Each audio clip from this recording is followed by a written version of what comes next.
Bismillahirrahmanirrahim. Assalamualaikum warahmatullahi wabarakatuh. Salam sejahtera untuk kita sekalian. Om Swastiastu. Yang saya hormati Saudara Jaga Muda dan Binaan Bapak Dr. Bambang Waluyo. Ini beliau ini asal Pacitan, Masya Allah. Nama kita, kamu berdiri, biar melihat. Ini punya kejaksaan. Jadi kalau nanti ada adik, saya panggil adik saya karena saya kakak, saya sekolah di sini. Kalau Kanyoto bilang anak-anak, silakan, tapi saya adik. Bupati Muncaca harus anak-anak ya. Jadi Pak Mamulyo ini jasa muda pembinaan yang mengelola personil di kejaksaan. Jadi kalau ada yang berminat nanti untuk masuk kejaksaan berhubungan dengan Pak Mamulyo. Yang saya hormati Kang Yoto, ini juga adik saya. Yang setiap kali ke Jakarta mesti langsung muncul ke rumah. Dan dia mendorong-dorong saya juga. Mendorong ke Jakarta sebenarnya memang. Apalagi didorong oleh Kang Yoto-nya. Makanya dalam saat ini saya sekali lagi kita semua negeri satu Bojonegoro ini Pak Bupati Bojonegoro. Bagaimana baiknya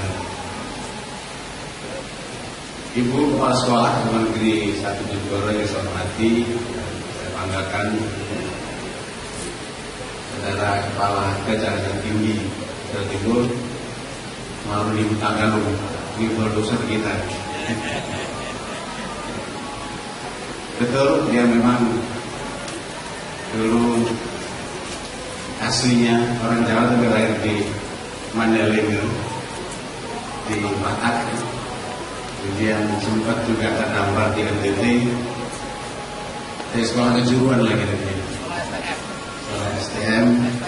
Tapi karena kegigihannya, karena pengetahuannya, karena tekad dan semangatnya, sekarang bahkan menjadi jaksa tinggi di Jawa Timur.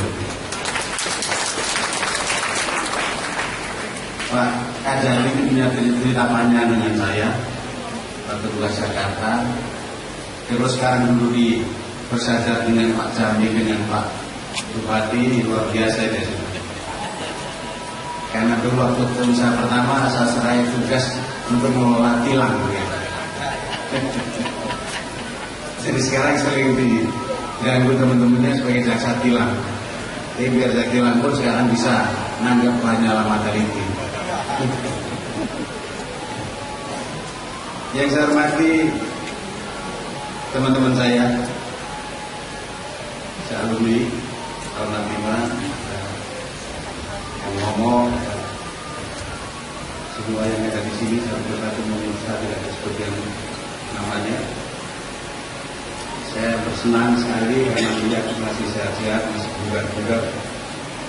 Ini saya bukti bahwa Indonesia semakin berhasil pembangunan karena usia harapan hidup manusia Indonesia semakin panjang.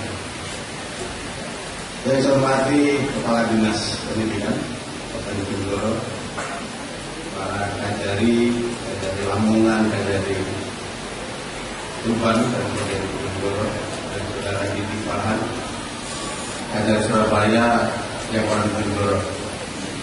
Jadi waktu ketemu di Jakarta sangat tahu dari Bojonegoro. Setelah tahu Bojonegoro, kamu di Surabaya.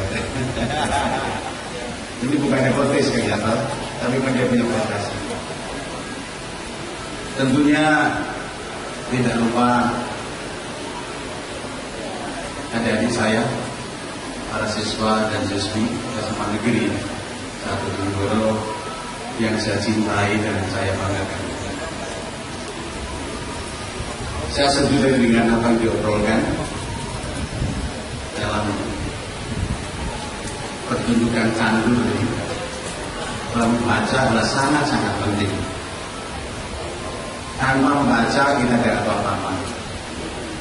Dengan membaca kita akan terbuka wawasan kita, akan bertambah pengetahuan kita, dan tentunya juga akan menambah kemampuan kita dalam memecahkan setiap masalah yang ada. Saya setuju you are what you read. Kalau kami di sini, you are what you eat. Beda. Dari sana you are what you read, di sini you are what you eat. Dari sekalian, saya ingin menyampaikan secara tulus tentang betapa saya belum pernah merasa sebahagia sekarang ini.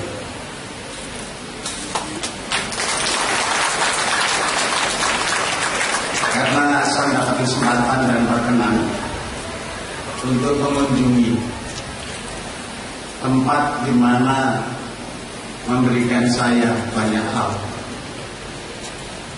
Ini tempat di mana saya menjalani proses awal dalam kehidupan ini. Hari ini sebenarnya ada dua rapat penting di Jakarta. Satu ada rapat terbatas dengan Pak Presiden, dan rapat yang lain adalah rapat dengan Menteri Pemberdayaan Anak Negara dan Reformasi Birokrasi. Untuk yang atas saya minta izin Bapak Presiden, sementara untuk rapat dengan Menteri PAN dan Reformasi Birokrasi terpaksa ditunda untuk minggu depan karena harus menunggu kita.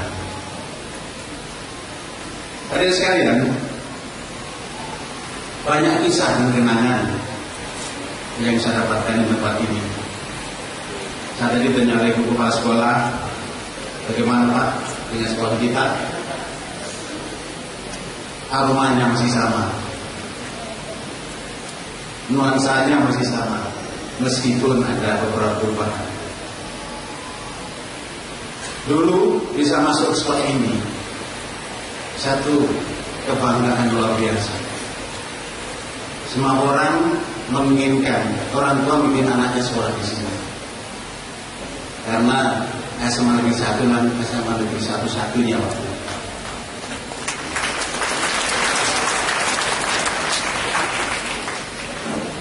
Yang ada sore SMA Tanggular. Tadi saya tanya ke Pak Guru, katanya sekarang sudah tidak ada lagi. Jadi kalau bisa masuk di sekolah ini luar biasa. Banyak sekali cara melihat kami waktu itu.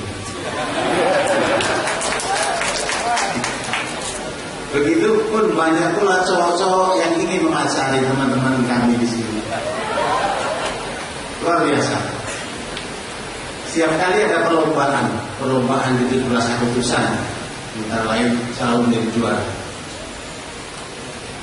Gerak jalan dan lain-lain termasuk olahraga. Ini sangat membanggakan. Banyak sekali kenangan yang saya tinggalkan di sini. Karena di sini saya menimba ilmu untuk menapak kehidupan berikutnya. Di sini pula saya pernah mendapatkan cinta monyet saya.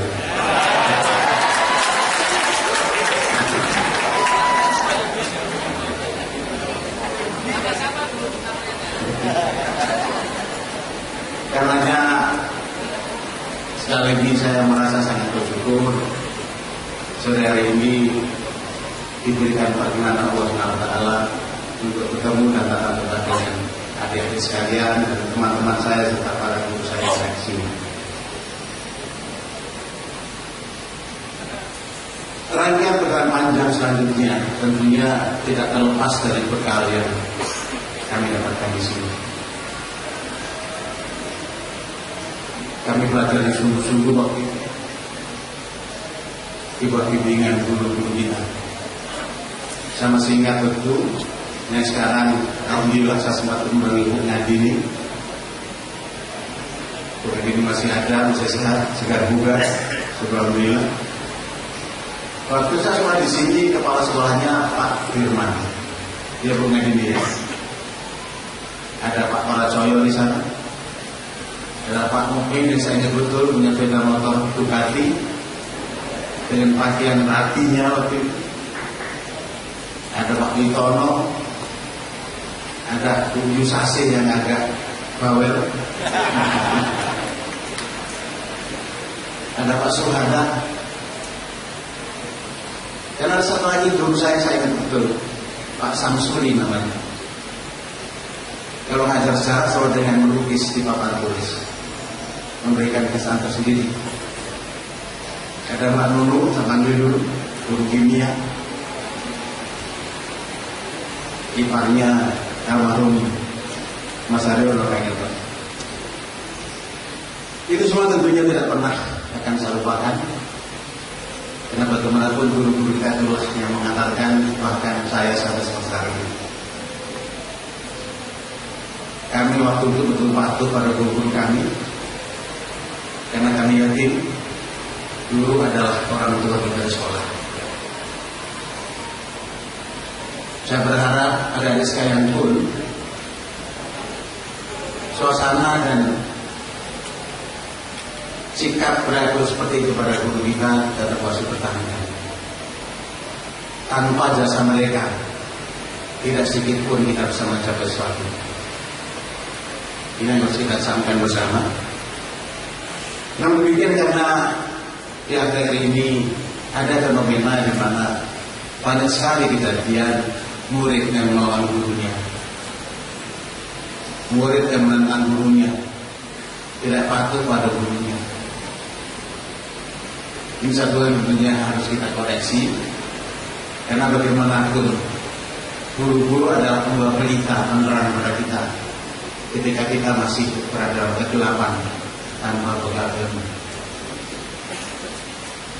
Terus kalian, tadi saya diminta untuk memberikan semacam motivasi dan judulnya Tidak Satu Masuk Sekolah. Ini memang salah satu program yang saya tanamkan selama saya Tidak Satu. Kalau demikian, karena kami semua memiliki komitmen ke Menjajah ini untuk bagaimana adik-adik, anak-anak didik, para siswa baik SD, SMP, SMA, bahkan perguruan tinggi memerlukan pencerahan, memerlukan penerangan dan penjelasan. Paling tidak, karena kami amat mendukung, diharapkan adik-adik sejak dini sudah memahami, mengerti, mentaati dan mematuhi hukum pada saatnya nanti. Saya tadi katakan bahwa sekarang adik-adik melihat saya sebagai jaksa agung. Saya berangkat dari tempat ini dan saya pun tidak pernah meminta, mimpi pun tidak saya jadi jaksa agung. Ceritanya Pak Majumuri, ketika saya pertama kali dipanggil Presiden untuk jaksa agung, itu melalui kandidator.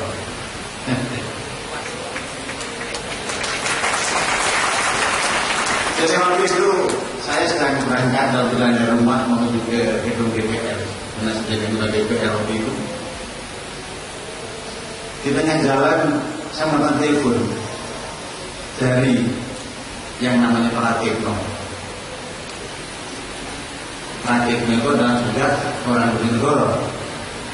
Sekarang menjadi Menteri Sekretaris Negara, orang yang paling dekat dengan Pak Presiden. Saya ditelepon waktu itu, saya belum tahu Pratikno dengan bahasa yang halus, tapi saya pikir seperti bahasa-bahasa Bojonegoro. Katanya siapa Anda? Dia ceritakan dengan bahasa yang Inggris. Saya mendapatkan telepon operasi dari kami Yoto. Karena memang terus terang mereka tidak punya telepon saya. Jadi mencari ke sana kemari tidak bisa menemukan. Akhirnya dia juga dengar rupanya Prasetyo itu orang Bojonegoro, wakil pun kami Yoto aja. Dari situ akhirnya saya tahu dan sangat menarik sekali. Saya banyak seperti mimpi waktu itu. Dan waktu kira-kira jam 11 saya ditelepon. Pada siang jam 1 harus menghadap istana. Untuk apa? Bapak dipercaya oleh Presiden untuk mendampingi beliau. Mendampingi apa lagi pikir saya? Saya nggak tahu ternyata diangkat menjadi satu sampai sekarang. Alhamdulillah. Jadi kami nggak pun adalah rangkaian kisah hidup saya ketika saya sekarang berdiri di sini. Dari sekalian,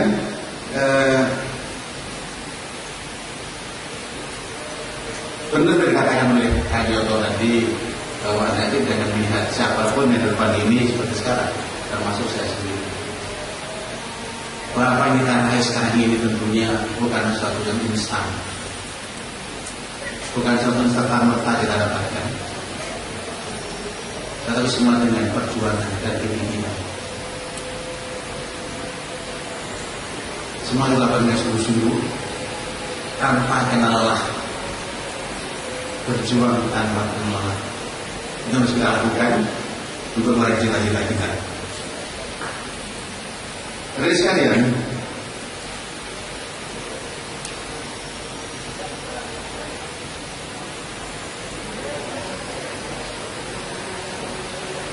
kehadiran seperti juga tentunya tidak terlepas untuk saya ingin berbagi kebanggaan dan berbagi kebahagiaan. Karena seperti kata oleh Ibu Kepala Sekolah tadi, saya mau sekolah di sini dari awal sampai akhir SMA. Saya mendapatkan banyak bekal ilmu di sini, dan dari bekal itu pula lah yang tentunya membawa kita ke perjalanan hidup kita selanjutnya.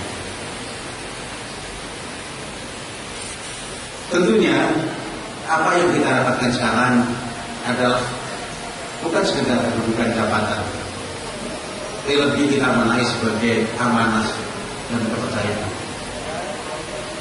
Amanah dari Allah Ta'ala dan kepercayaan dari masyarakat melalui Bapak Presiden. Karenanya untuk menjaga amanah dan itu saya harus berbuat yang terbaik. Setidaknya saya berusaha untuk tidak memalukan SMA Negeri Bojonegoro.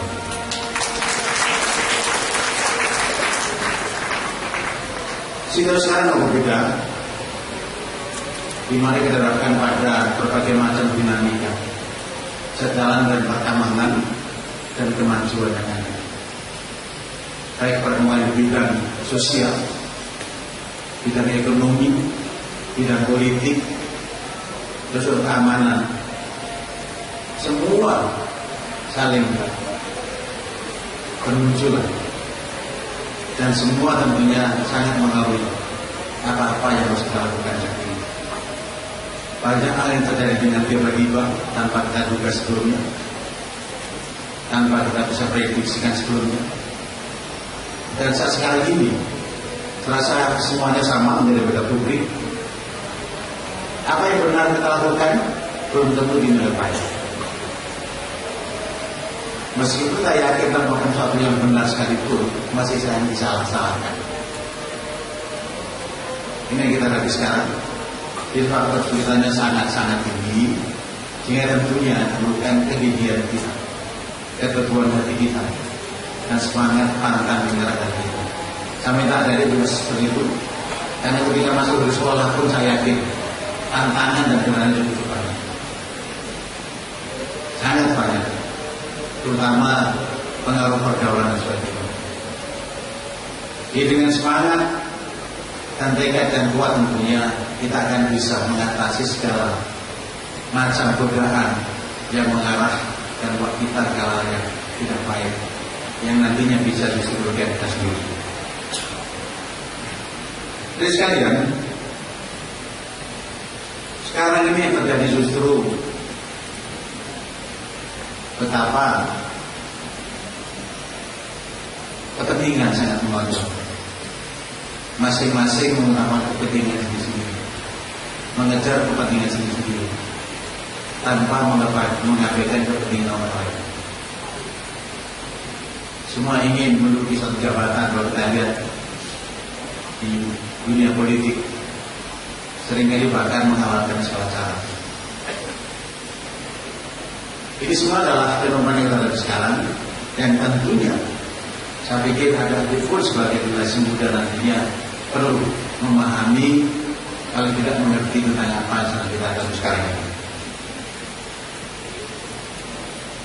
Sekali saya katakan bahwa untuk sampai di tempat ini, untuk sampai pada apa yang sampai sekarang ini, saya ingin sampaikan pada sekalian, tidaklah instan.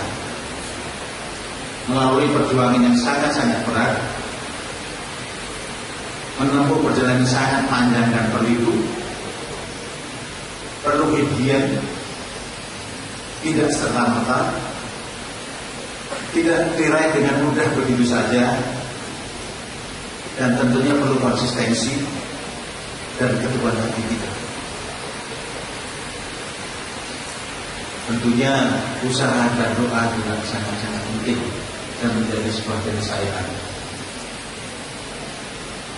Terus sekalian saya ingin sampaikan bahwa kita semua dimanapun kita saat ini, baik sebagai pelajar, sebagai pengusaha, sebagai pendidik, sebagai pejabat,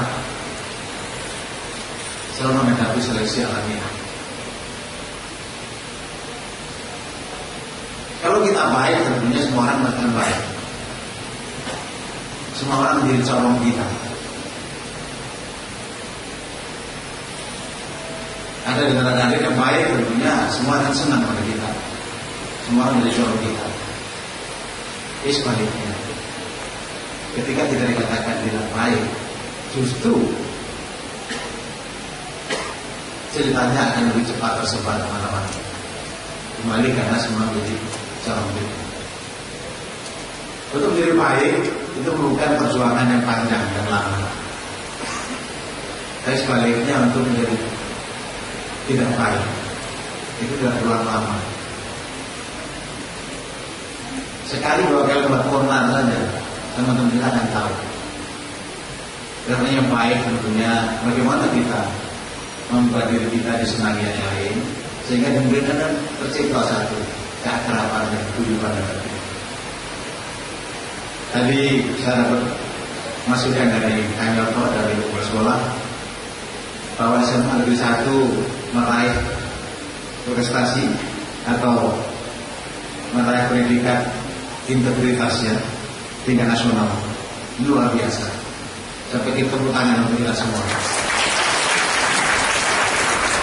Saya juga dapat informasi kita sempat meraih predikat IPA terbaik di Jawa Timur. Ini bukan prestasi sekarang. Ya tentunya kita jangan cepat berpuas diri. Karena saya ingin juga mendengarkan ada di antara adik nanti yang menjadi juara Olimpiade saya di tingkat internasional. Bagaimana cara mendapatkan itu? Dunia harus dengan belajar dan belajar. Alangkah bangga kita nanti kalau SMA Negeri 1 Bojonegoro ada di antara siswanya yang meraih juara Olimpiade ilmu pengetahuan. Sudah banyak yang meraih itu. Tentunya nanti kita tunggu giliran dari SMA Negeri 1 Bojonegoro.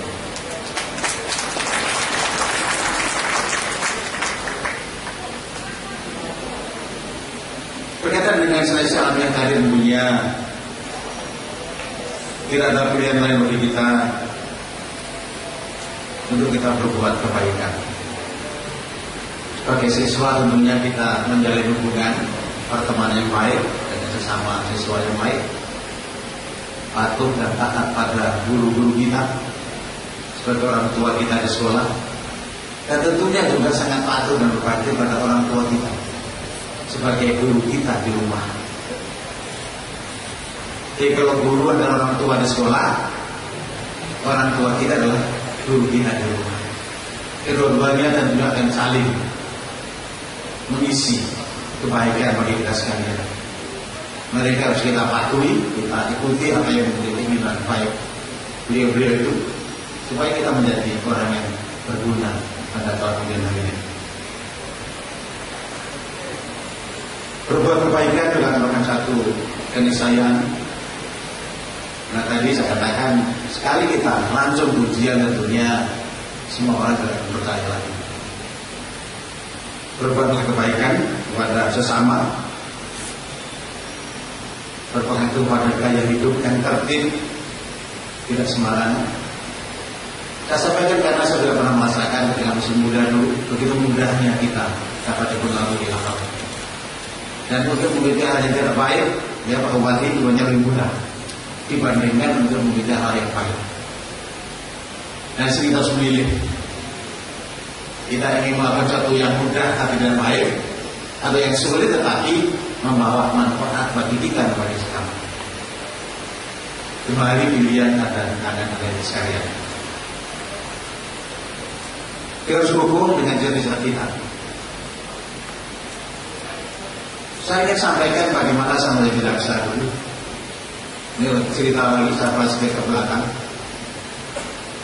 Saya tamat dari S1 tahun 71 waktu itu. Setelah memegang ijazah sarjana 1 waktu itu, sarjana hukum, kerjaan kita apa? Kita ngempit map jalan kaki mana-mana. Map itu berisi lamaran, dan isinya bukan hanya satu, tapi banyak map yang kita bawa. Belum diisi alamat kemana kita akan juga. Saya pikir teman-teman kita yang lain juga seperti itu. Dalam kaitan dengan usaha kegiatan kita untuk mencari kerja. Karena di Jakarta, waktu itu saya berpikir untuk ingin jadi hakim, melamar di kehakiman. Tempat pendaftaran itu di dekat Megaria. Mungkin ada yang anak pernah ke Jakarta di Megaria. Tidak pernah dipegang. Buru-buru kita naik bis PPD waktu itu. Asal naik saja tanpa melihat kemana jurusannya, dari lapangan Banteng. Ternyata apa yang terjadi? Bis kita itu salah jurusan. Tujuannya ke Jalan Proklamasi, ternyata bus yang saya naiki itu sampai ke Blok M. Itu mungkin jaksa-jaksanya nggak tahu juga bagaimana saya rasa seperti itu. Ketika sampai Blok M, saya melihat gedung tinggi sekali yang sekarang saya pimpin. Dan banyak sekali orang yang sama dengan saya yang memiliki map.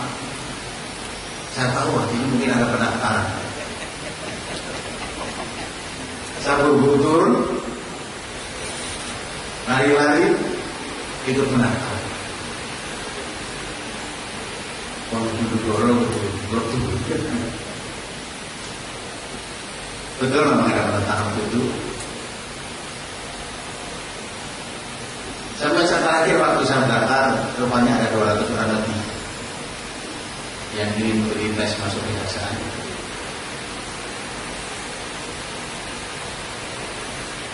Dan alhamdulillah itu 200 lebih itu 8 yang lulus, 1 diantaranya anak dari SMA Negeri 1 itu.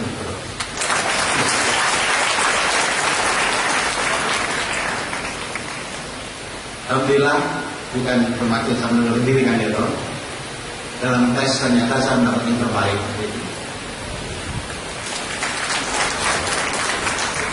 Dan yang terbaik saya mau menempatkan di Medan, di kampungnya Tunagalu, ada di Jawa Timur.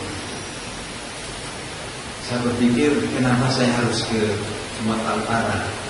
Saya masih baru mengenalnya. Langkah yang menjadi saya di kejaksaan. Saya menghadap untuk kalau diperkenankan, bagaimana kalau jangan di Sumatera Utara Medan. Saya tahu Medan sangat-sangat diminati banyak orang. Terus mau kemana? Mohon saya tempatkan di provinsi yang termuda yang baru diberikan. Yang terburuk itu dia Bengkulu. Banyak teman-teman yang justru, nah ini Prasetyo ini bodoh sekali. Di tempat yang Medan dan aman tidak bodoh. Jadi alhamdulillah ternyata di sana saya menemukan jodoh.